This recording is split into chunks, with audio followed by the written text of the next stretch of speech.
The action of our play begins in what is the middle of the Shakespearean play.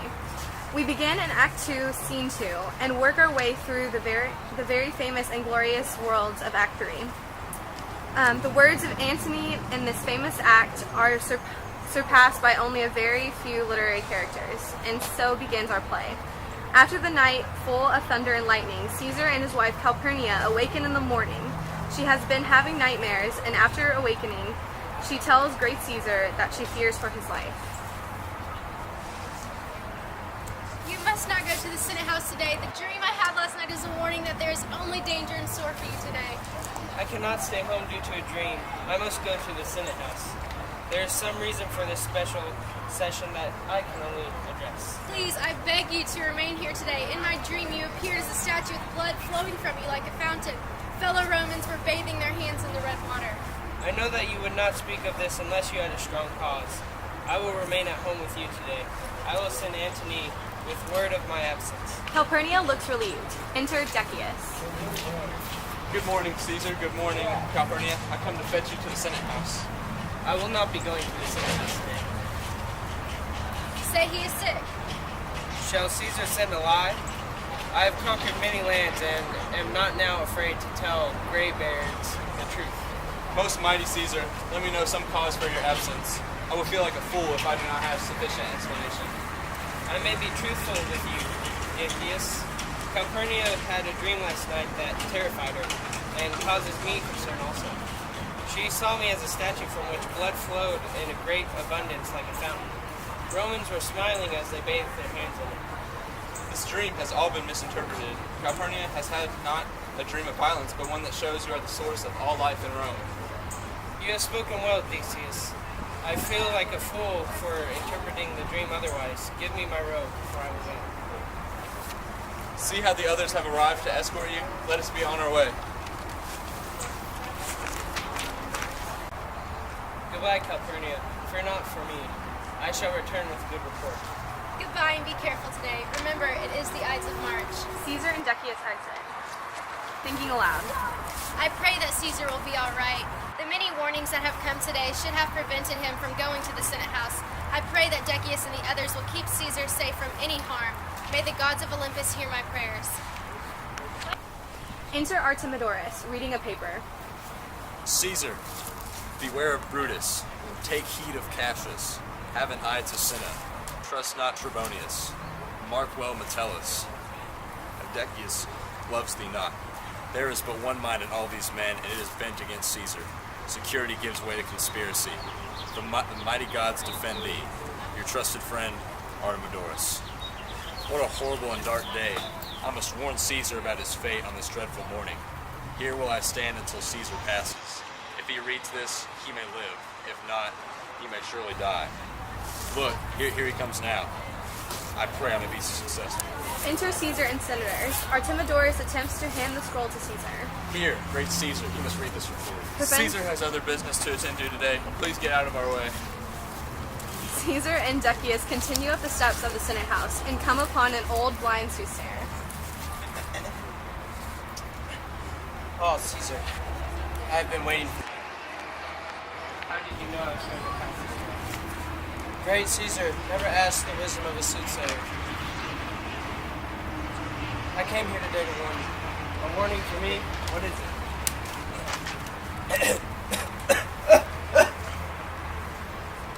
I must warn you that today, the Ides of March, will prove to be a dark day for you. Beware the Ides of March.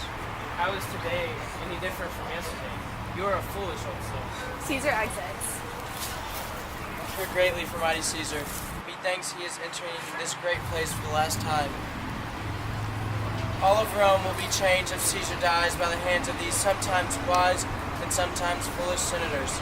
May the gods alone judge their actions today. Inside the Senate House, all of the senators. Where is Metellus Semper? Let him go now and speak to Caesar. He is near Caesar now. Move closer and support him in his efforts. Casca, you are the one who rears your hand. Enter Caesar. Are we all ready? What does Caesar now need to address? Most mighty Caesar, I beg you, please let my brother return. He has been banished long enough. I made my decision about your brother long ago. Do you think I should change my mind now?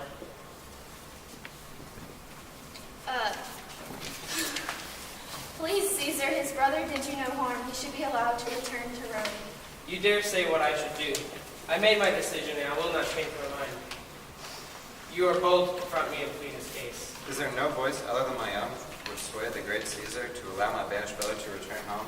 Please, Caesar, reconsider and have mercy. Never will I change my mind.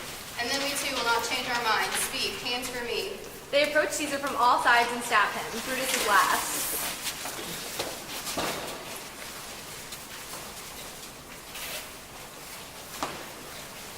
And to Brute and fall, Caesar.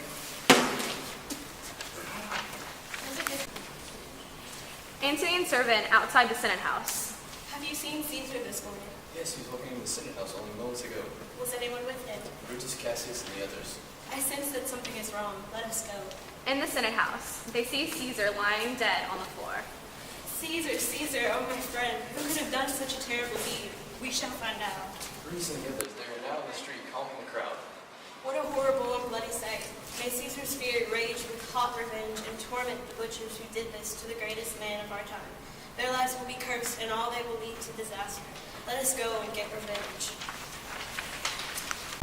Brutus and Cassius and the other senators are in front of the unruly crowd.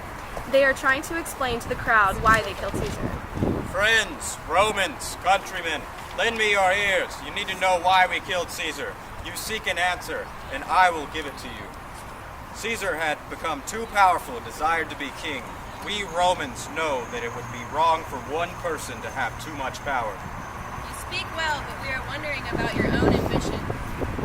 Caesar was the one with too much ambition. We desire only to return things to the way they used to be. He does make sense, but let us hear from Antony. Friends and fellow Romans, please forgive me if I do not feel the same as these others. They say they had good reasons for killing Caesar, and I guess we must believe them. Did Caesar want to be king? I think you know that he did not. He was offered the crown by you 3 times and he turned it down. Wasn't Caesar a good and fair leader? Didn't he make sure there was plenty to eat in the city of Rome? Antony speaks the truth. Let us do away with the conspirators. Heck yeah! Plebeians are running in the streets with clubs seeking out the conspirators. We will find all of those that killed our leader. Let us burn down their houses and find them. Enter Cinna, the poet, walking down the street after an evening meal. Who are you? Where are you going? What is your name? Speak now! What is my name? Where am I going? What is this violence in the streets? Speak the truth or die now. My name is Cinna, and I'm on my way to Caesar's funeral. As a friend or an enemy? As a friend. Wait, one of the conspirators was named Cinna. No, I'm Cinna the poet. This is a sad day for anyone whose name is Cinna. Let's kill him for his name. They all fall upon him and kill him. They continue running through the streets and seeking out the other conspirators.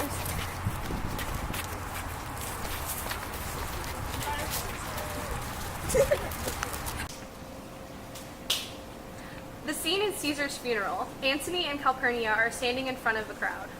Our beloved Caesar, you served us well. Some among us have betrayed you because they say you were too ambitious. Ambition should be made of sterner stuff. Perhaps it is these enemies of the commoners who are too ambitious. I must pause because my grief for Caesar is so strong. I think Antony is right. It seems that it is Brutus and Cassius who are ambitious. I wonder if Antony or Calpurnia have any plan for revenge. Listen, Antony begins to speak again. I have spoken too much. Here is Caesar's wife Calpurnia, who also comes today to mourn Caesar. Goodbye, my beloved. If only I could have prevented this dreadful sight. I wish I would have been stronger and persuaded you to remain with me rather than enter that house of death. These men have caused great heartache for all of Rome, and they have caused great heartache for me. Everyone leaves except Brutus and Cassius.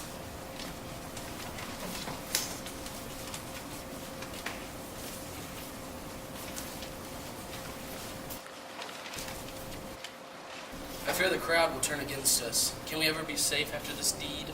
I'm more concerned about Antony. He seems to be thinking about revenge. I do not think he will let this deed go unpunished.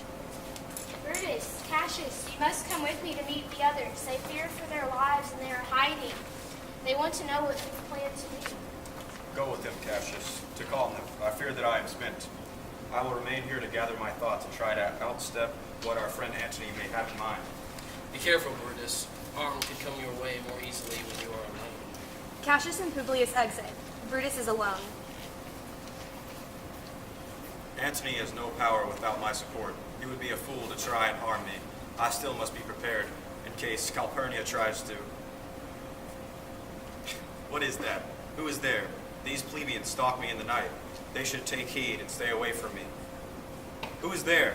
Be gone from me. By the gods, what is this strange specter?